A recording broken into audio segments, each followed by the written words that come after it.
Hello friends, एक बार फिर से आप सभी का स्वागत है प्रवीण स्टडी क्लासेज के यूट्यूब चैनल में। मेरे प्यारे दोस्त, मैं हूं प्रवीण कुमार और आप सभी को प्यार भरा नमस्कार।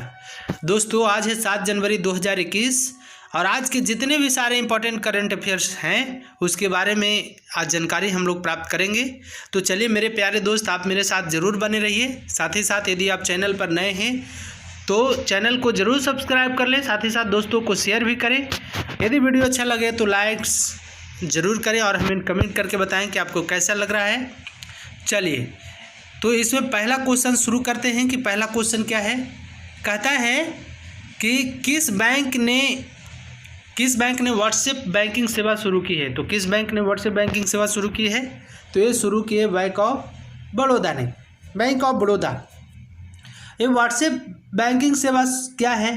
तो व्हाट्सएप बैंकिंग सेवा है, मतलब बॉब ने एक ऐसी सुविधा दिया है, व्हाट्सएप के माध्यम से आप अपना बहुत सारा काम कर सकते हैं। यदि आप बैंक ऑफ बड़ौदा का कस्टमर हैं, बहुत सारा फीचर्स इसमें उपलब्ध नहीं है, लेकिन कुछ लिमिटेड फीचर्स दी गई है। जैसे आप अपना बैंक बैलेंस चेक कर सकते हैं, एटीएम कार्ड ब्लॉक कर सकते हैं, साथ ही साथ अपना चेक बुक भी यदि लेना हो तो इसके लिए अप्लाई कर सकते हैं ऑनलाइन। तो इन सारे फीचर्स को दिया गया है अभी फ़िलहाल। और भी फीचर्स की बात करें तो इन फ्यूचर की बात होगी। चलिए, अब आई है बैंक ऑफ बड़ौदा। तो बैंक ऑफ बड़ौदा के बारे में बातें करेंगे। बैंक ऑफ बड़ौदा की स्थापना कब हुई? तो इसकी स्थापना हुई है 20 जुलाई 1908 ईस्वी को। कब हुआ? 20 जुलाई 1908 ईस्वी को।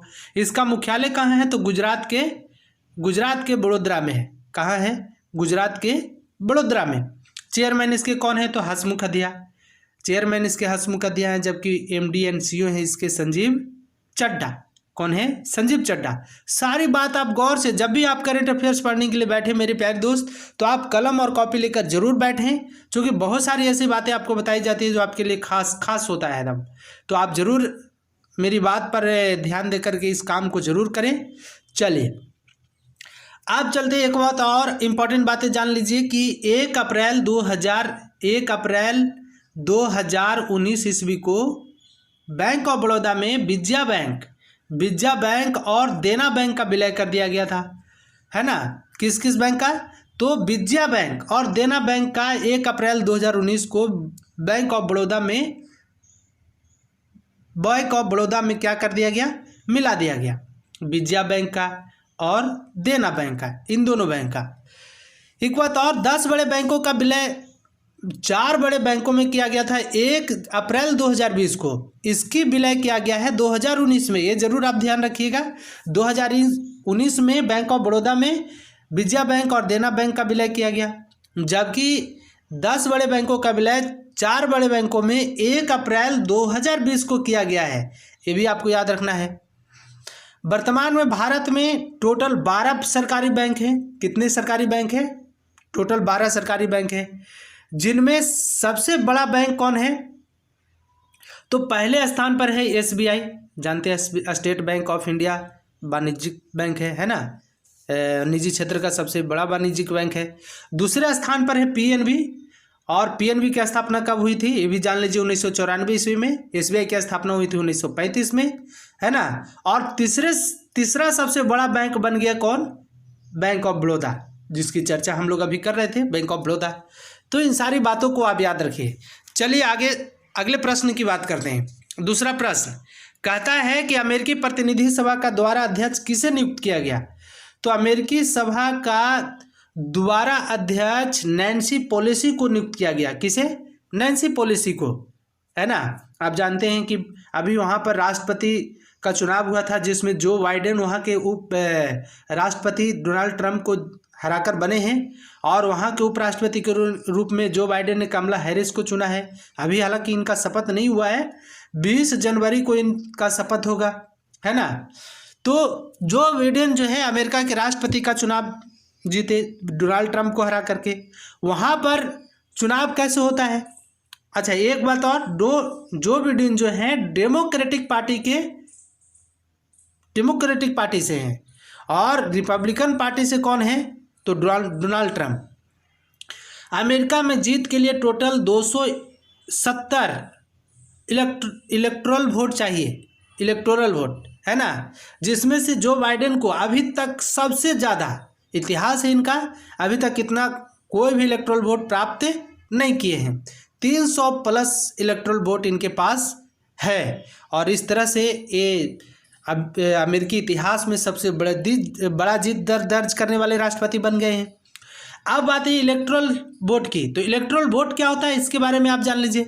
तो इलेक्ट्रोल वोट होता है, जैसे आपको हम इंडिया लेवल पर लेकर के एक बातें आपको समझाते हैं कि जैसे यहाँ पर अभी जानते हैं कि इंडिया में 28 स्टेट है, मतलब 28 स्टेट है, तो 28 राज्य है, जिसमें जो है मान लेते हैं कि यूपी ले लेते हैं। यूपी में टोटल लोकसभा की 80 सीटें हैं और महाराष्ट्र में टोटल लोकसभा की 48 सीटें हैं, है कि नहीं?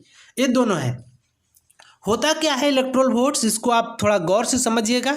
तो इलेक्ट्रोल वोट्स क्या होता है कि जैसे मान लेते हैं कि यूपी में 80 सीट है, 80 लोकसभा की सीटें हैं, इसमें से यदि कोई पार्टी, जैसे मान लेते हैं कि यहाँ पर रिपब्लिकन पार्टी और डेमोक्रेटिक पार्टी चुनाव लड़ रही है, तो इन दोनों में 80 सीट में से जो भी सबसे ज़्यादा सीट प्राप्त कर लेंगे, जैसे 50 सीट मान लेते हैं डेमोक्रेटिक पार्टी को मिल गया, तो रिपब्लिकन पार्टी को कितना मिलेगा? तो मिलेगा 30 सीटें, है ना। तो इस तरह से क्या होगा कि जिसको कम प्राप्त होगा, मतलब 50 सीट डेमोक्रेटिक को मिला, 30 सीटें मिला रिपब्लिकन पार्टी को, तो क्या हो जाएगा कि वो भी 30 जो है रिपब्लिकन पार्टी का भी इसी में ऐड हो जाएगा।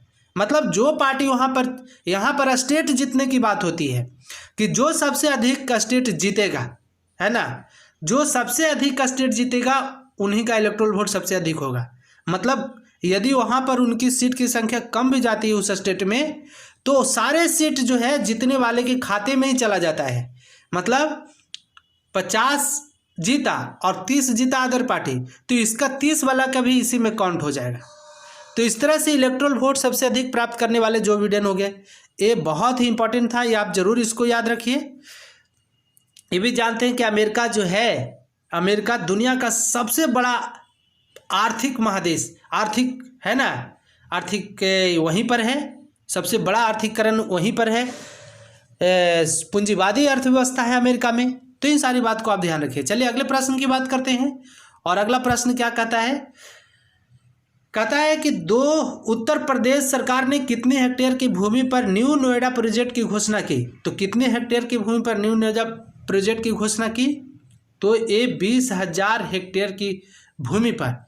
ये न्यू नोएडा प्रोजेक्ट है क्या? तो न्यू नोएडा प्रोजेक्ट यहाँ पर नए नोएडा बसाए जा रहे हैं और एक नए नोएडा का विकास किया जा रहा है। अभी जानते हैं कि हाल ही फिलहाल क्या एक फिल्म सिटी का निर्माण भी नोएडा में किया जा रहा है। बहुत बड़ा, भारत का सबसे बड़ा फिल्म सिटी का निर्माण भी नोएडा में किया जा रहा है। तो उत्तर प्रदेश सरकार ने न्यू नोएडा प्रोजेक्ट के लिए 20,000 हेक्टेयर भूमि का अधिग्रहण किया है। होगा क्या? अब जानिए। तो ये बनेगा किसके किस? न्यू नोएडा का बसावट किसके किसके बीच होगा? किन दो शहरों के बीच होगा? तो न्यू नोएडा का बसावट जो होगा ग्रेटर नोएडा और बुलंदशहर के बीच होगा। किसके बीच? ग्रेटर नोएडा और बुलंदशहर के बीच। इन दोनों के बीच ही न्यू नोएडा प्रोजेक्ट को स्थापित किया जाएगा। नोएडा में भी अभी हम बोले कि खूबसूरत फिल्म सिटी का निर्माण भी किया जा रहा है और नोएडा में भी नोएडा में ही जेवर हवाई अड्डा था। कौन सा हवाई अड्डा? जेवर हवाई अड्डा। और जेवर हवाई अड्डा का नाम बदलकर क्या रख दिया गया? तो नोएडा अंतर्राष्ट्रीय हवाई अड्डा, है ना, नोएडा इंटरनेशनल एयरपोर्ट। चलिए अब और बातें करते हैं यूपी से। तो यूपी में बहुत सारी बातें हम लोग को जानना है। क्या क्या जानना है तो सबसे पहले बीसी सखी योजना का मतलब क्या हुआ? बैंकिंग क्रॉस फंडिंग योजना। ये क्या है? महिलाओं को रोजगार देने वाली योजना थी। मतलब महिलाओं को आश्रित अपने ऊपर रोजगार करके बनना था, तो इसके लिए बीसी सखी योजना। अभी विरासत योजना भी यूपी में ही लागू किया गया। विरासत योजना क्या था? तो भूमि विवादों को मिटाने के लिए विरासत योजना वहाँ के मुख्यमंत्री आदित्यनाथ योगी ने लागू किया, विरासत योजना। और भी बातें करिए उत्तर प्रदेश में। तो उत्तर प्रदेश में ही है कानपुर शहर, और कानपुर शहर को चमड़ा उद्योग के लिए जाना जाता है। मतलब यहीं पर भारत का सबसे बड़ा चमड़ा उद्योग है ना, है। और यहीं पर भारत का सबसे बड़ा मेगा लेदर पार्क का भी स्थापना किया जा रहा है। किसकी? मेगा लेदर पार्क की भी स्थापना की जा रही है, ये जरूर आप याद रखिए। तो चमड़ा शहर के रूप में किसको जाना था? स्किन सिटी चमड़ा शहर, तो कानपुर को, उत्तर प्रदेश का कानपुर। और सबसे मेगा लेदर पार्क का स्थापना कहाँ किया जा रहा है? यूपी में ही। और भी जानिए किसान कल्याण योजना। किसान कल्याण योजना अभी यूपी के मुख्यमंत्री आदित्यनाथ योगी के द्वारा लागू किया गया। किसान कल्याण योजना क्या था? तो इनका कहना था कि 2022 तक किसानों की आय को दुगना कर देना है। ऐसा केंद्र सरकार के जो टारगेट है उसको पूरा करना है। साथ ही साथ जो कृषि के 3 नए कानून आए हैं उसके बीच में जो दिग्भ्रमित किया जा रहा है पब्लिक को, उसको भी ख़त्म करना है समझा करके। हालांकि दिग्भ्रमित तो नहीं है, लेकिन बात की बात है। चलिए इस पर कुछ कमेंट नहीं, आगे बात करते हैं। उत्तर प्रदेश जो है भारत का जनसंख्या की दृष्टि से सबसे बड़ा राज्य है कि नहीं? कौन सा राज्य है? सबसे बड़ा राज्य है। और ये जो है भारत के 8 राज्यों से अपनी सीमा टच करती है। कौन कौन सा राज्य एक बार आप सुन लीजिए। तो बिहार है, झारखंड है ना? बिहार, झारखंड, उड़ीसा, छत्तीसगढ़, हिमाचल प्रदेश, हरियाणा, राजस्थान, उत्तराखंड, तो इन सभी राज्यों से इसकी सीमा लगती है। साथ ही साथ मध्य प्रदेश भी। चलिए अगले प्रश्न की बात करते हैं। अगला प्रश्न कहता है कि केंद्रीय खेल मंत्री किरण रिजिजू ने हाल ही में किस शहर में असम राइफल्स पब्लिक स्कूल का खेलो इंडिया स्पोर्ट्स स्कूल के रूप में शुभारंभ किया? तो कहाँ किए? शुभारंभ किए ये शिलोंग में। कहाँ? शिलोंग में। किनके द्वारा? तो ये किया गया, खेल मंत्री अभी कौन है वर्तमान में? किरण रिजिजू। आप जरूर इसको याद रखिए। तो असम राइफल्स, शिलोंग में असम राइफल्स पब्लिक स्कूल खेलो इंडिया स्पोर्ट्स के रूप में शुभारंभ किया गया। वर्तमान में देश भर में 9 स्पोर्ट्स स्कूल को मंजूरी दी गई है। कितने? 9 स्पोर्ट्स स्कूल को मंजूरी दी गई, जिनमें जो है 5 का प्रबंधन कौन करता है? तो रक्षा एवं अर्धसैनिक बलों के द्वारा किया जाता है ना? तो जरूर आप इन सारी बातों की। अब चलिए खेलो इंडिया की बात आई है, तो तीसरा खेलो इंडिया कहाँ हुआ था? तो असम के गुवाहाटी में हुआ था। चौथा खेलो इंडिया यूथ गेम्स का आयोजन कहाँ किया जाएगा? तो हरियाणा में। कहाँ? हरियाणा में। तो इन सारी बातों को आप जरूर याद रखिए। चलिए कहता है कि कोरोना के बढ़ते कहर के बीच ब्रिटेन के बाद अब किस देश ने सख्त लॉकडाउन लागू करने का घोषणा किया है? तो किसने किया है? तो जर्मनी ने। मतलब अभी हमने आपको बताया था 6 जनवरी मतलब 5 जनवरी को घोषणा किया गया था ब्रिटेन के प्रधानमंत्री बोरिस जॉनसन के द्वारा। वहाँ पर सख्त लॉकडाउन के मतलब दोबारा लॉकडाउन घोषणा किया गया। और बोरिस जॉनसन का ही भारत के गणतंत्र दिवस है ना 26 जनवरी को भारत के दौरा पर आने वाले थे, लेकिन वहाँ पर कोरोना के बढ़ते मामलों के कारण वे अपनी यात्रा को रद्द किए, है ना, अपनी दौरा को रद्द किए। और इस तरह से वो 26 जनवरी 2021 के गणतंत्र दिवस के शुभ अवसर पर वे उपस्थित नहीं हो पाएंगे। तो इसी प्रकार से जर्मनी का भी कहना है कि 30 दिसंबर 2020 को जर्मनी में एक दिन में ही 1000 लोगों की मौत हो गई थी कोरोना के कारण। तो इन सभी कारणों को देख करके जर्मनी ने भी दोबारा लॉकडाउन की घोषणा की है। अब आई है लॉकडाउन। आप सबसे पहले जानिए कि कौन सा वर्ड जो है 2020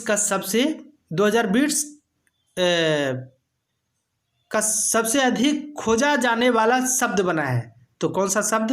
तो क्वारंटाइन। आप जानिए कि लॉकडाउन कोरोना है क्या? तो कोरोना से प्रभावित होने वाला अंग कौन है? तो फेफड़ा। हम बार बार इस बात को रिविजन करते हैं। कोरोना को सबसे पहले घोषित किया कौन किया? तो WHO ने। WHO का फुल फॉर्म क्या होता है? World health organisation. WHO की स्थापना कब हुई? 1948 ईस्वी में। तो WHO ने 20 मार्च 2020 को वैश्विक महामारी घोषित किया था कोरोना को। हमने अभी कई बातें और भी चर्चा की थी कि भारत में सबसे पहला कोरोना का मामला कहाँ मिला था? तो केरल राज्य में, है ना। सबसे पहले लॉकडाउन कहाँ लगाया गया था? तो राजस्थान में। सबसे पहली बार कोरोना के कारण मौत कहाँ हुआ था? तो कर्नाटक में, है ना। सबसे पहले कर्फ्यू कौन घोषित किया था कोरोना के कारण? तो पंजाब, है ना। और तो इस तरह से इन सारी बातों को आप जरूर रखिए। इसकी उत्पत्ति कहाँ हुई थी? तो चीन के वुहान शहर से। तो इन सारी बात को आप याद रखिए। चलिए अगले प्रश्न की बात करते हैं। कहता है कि भारत में ब्रिटेन का उच्चायुक्त किसे नियुक्त किया गया है? तो भारत में ब्रिटेन का उच्चायुक्त अलेक्जेंडर एलिस को नियुक्त किया गया है। किसे? अलेक्जेंडर एलिस को। उच्चायुक्त वर्तमान में ये किनके जगह पर स्थान लिए हैं? तो ये लिए हैं सर फिलिप बार्टन का स्थान लिए हैं अलेक्जेंडर एलिस। उच्चायुक्त, आप दो बात देखने को आपको मिलता होगा, उच्चायुक्त और राजदूत। इन दोनों बातों के बारे में जानिए कि उच्चायुक्त और राजदूत होता क्या है। उच्चायुक्त किसको कहेंगे, राजदूत किसको कहेंगे? तो बहुत ही गौर से आप सुनिएगा मेरे प्यारे दोस्त, इसको हम बहुत ही अच्छे से विश्लेषण कर रहे हैं। वे देश जिन पर कभी न कभी ब्रिटेन का आधिपत्य रहा है ना, वैसा देश जिन पर कभी न कभी ब्रिटेन का आधिपत्य रहा है, मतलब ब्रिटेन के गुलाम वो रहे हैं, तो वहाँ पर जो नियुक्ति की जाएगी उच्चायुक्त की नियुक्ति की जाती है। जैसे जापान और अमेरिका जो है, जापान और अमेरिका में भारत का राजदूत नियुक्त होते हैं, है ना। और राजदूत के कार्यालय को दूतावास कहा जाता है। क्या कहा जाता है? दूतावास। और उच्चायुक्त के कार्यालय को क्या कहा जाता है? उच्चायुक्त कार्यालय को उच्चायुक्त कार्यालय कहा जाता है, उच्चायोग।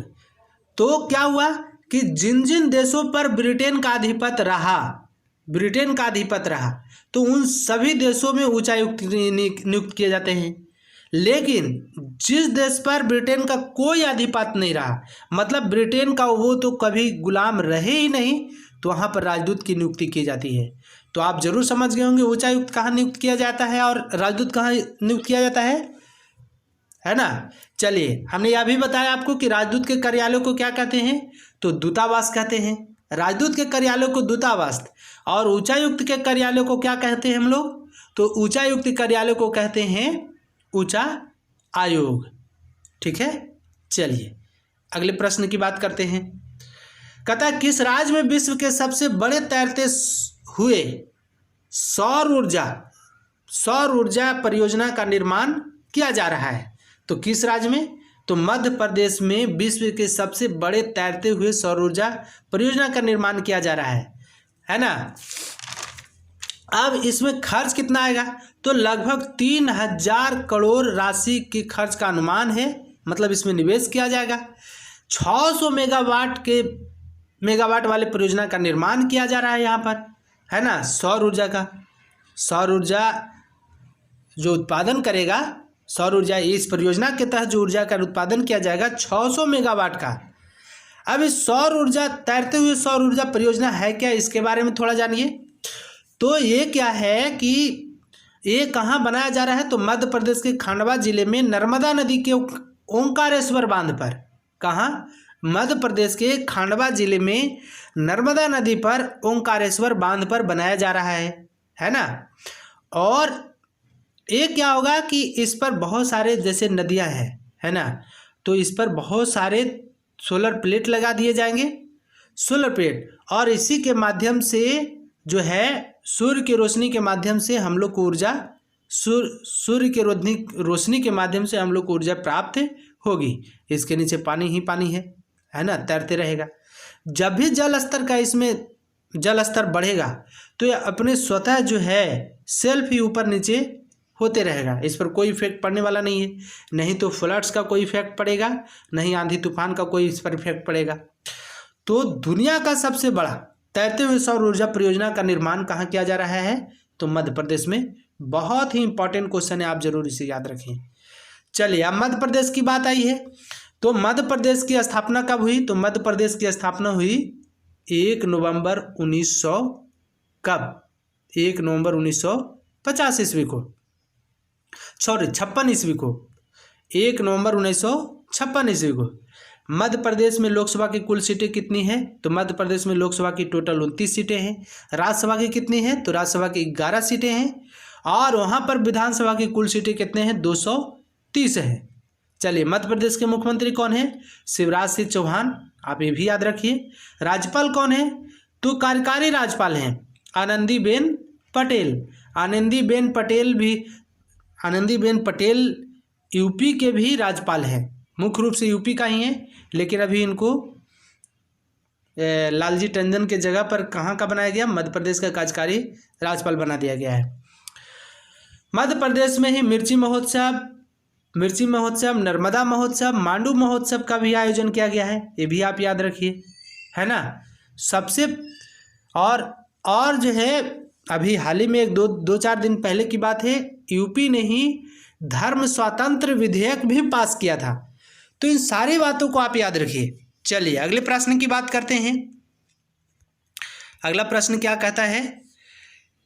आरबीआई ने जुर्माना वसूली और संग्रह गतिविधियों समेत विभिन्न दिशा निर्देशों के उल्लंघन को लेकर 2.5 करोड़ का जुर्माना लगाया है। किस पर 2.5 करोड़ का जुर्माना लगाया है? तो ये लगाया है बजाज फाइनेंस लिमिटेड पर। बजाज फाइनेंस लिमिटेड पर आरबीआई है ना, आरबीआई ने जुर्माना लगाया 2.5 करोड़ का। तो अब आई है आरबीआई। तो आरबीआई की स्थापना कब हुई थी? तो 1935 में, है ना। आरबीआई के प्रथम अध्यक्ष कौन थे? तो सन्मुख शेट्टी। कौन? सन्मुख शेट्टी। और आरबीआई के वर्तमान में कौन है अध्यक्ष? तो शक्ति कांत दास। कितने गवर्नर हैं? तो 25वें गवर्नर जनरल हैं, है ना। चलिए 25वें गवर्नर है। अब आई है बजाज फाइनेंस। तो बजाज फाइनेंस के बारे में बातें कर ली। बजाज फाइनेंस के संस्थापक कौन है? तो राहुल बजाज। कौन? राहुल बजाज। इसकी स्थापना कब की गई? तो 1987 ईस्वी में। कब किया गया? 1987 ईस्वी में। इसका मुख्यालय कहाँ है? तो इसका मुख्यालय है पुणे में। कहाँ है? पुणे में। चलिए अगले प्रश्न की बात करते हैं। कहता है कि भारत कितने वर्षों के लिए 8वीं बार संयुक्त राष्ट्र सुरक्षा परिषद का अस्थायी अध्यक्ष बना? भारत कितने वर्षों के लिए 8वीं बार संयुक्त राष्ट्र सुरक्षा परिषद का यहाँ पर होगा अस्थायी सदस्य बना? तो कितने वर्षों के लिए? 2 वर्षों के लिए। ये संयुक्त राष्ट्र सुरक्षा परिषद का अस्थायी सदस्य क्या होता है, इसके बारे में थोड़ा जान लीजिए। तो आप जानते हैं कि UNA, united nation organisation, UNO की स्थापना हुई थी 24 अक्टूबर 1945 ईस्वी को। कहाँ हुआ था? तो न्यूयॉर्क में। इसका मुख्यालय कहाँ है? न्यूयॉर्क में। अब इसके बारे में जानिए। तो यूएनए के कितने अंग होते हैं? यूएनओ के कितने अंग होते हैं? तो यूएनओ के 6 अंग होते हैं। कितने अंग होते हैं? 6 अंगों के बारे में आपको ध्यान जरूर देना चाहिए। वे 6 अंग कौन कौन होते हैं, इसके बारे में एक बार चर्चा कर लें। तो सबसे पहला होता है जनरल असेंबली। कौन होता है? जनरल असेंबली, जिसको कहते हैं महासभा। सुरक्षा परिषद, सिक्योरिटी काउंसिल, आर्थिक एवं सामाजिक परिषद, इकोनॉमिक एंड सोशल काउंसिल, प्रयास परिषद, ट्रस्टशिप, और अंतर्राष्ट्रीय न्यायालय, इंटरनेशनल कोर्ट ऑफ जस्टिस, और छठा होता है जिसको कहते हैं सेक्रेटारिएट सचिवालय। तो इसी में जो है सुरक्षा परिषद, सिक्योरिटी काउंसिल का अध्यक्ष 2 वर्षों के लिए किसे बनाया गया? इंडिया को बनाया गया है ना। और इसका कार्यकाल कितने दिनों तक रहेगा? तो 2021 से कितना तक रहेगा?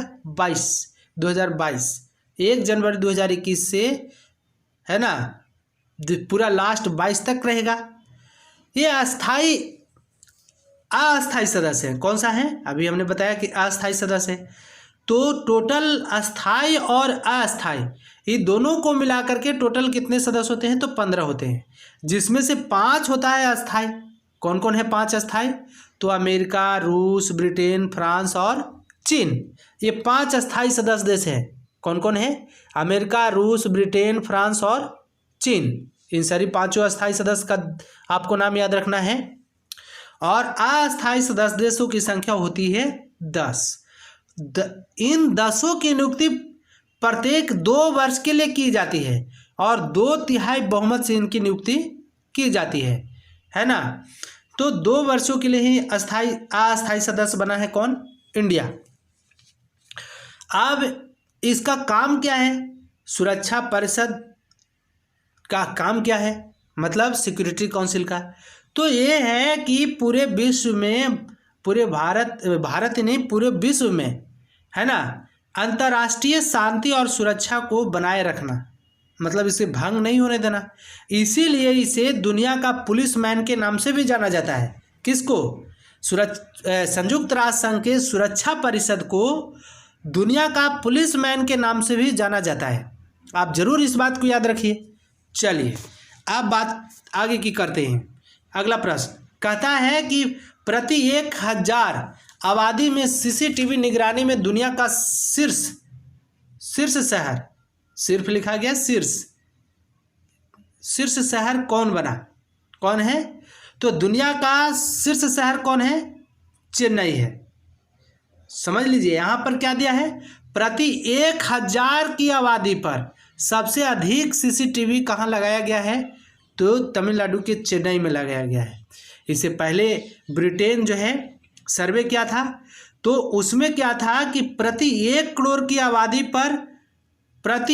आबादी पर उस सर्वे किया था। सबसे अधिक कहाँ लगाया गया था? तो प्रति 1 करोड़ की आबादी पर सबसे अधिक सीसीटीवी कैमरे लगाया गया था हैदराबाद में। कहाँ? हैदराबाद में, प्रति 1 करोड़ की आबादी पर। लेकिन तमिलनाडु का चेन्नई जो है प्रति 1000 की आबादी पर सबसे अधिक सीसीटीवी कहाँ लगाए गए? चेन्नई में। चलिए मेरे प्यारे दोस्त, आज के लिए इतना ही। फिर आपके साथ हम एक नए वीडियो में मिलते हैं। तब तक के लिए आप सभी को एक बार फिर से प्यार भरा नमस्कार, धन्यवाद।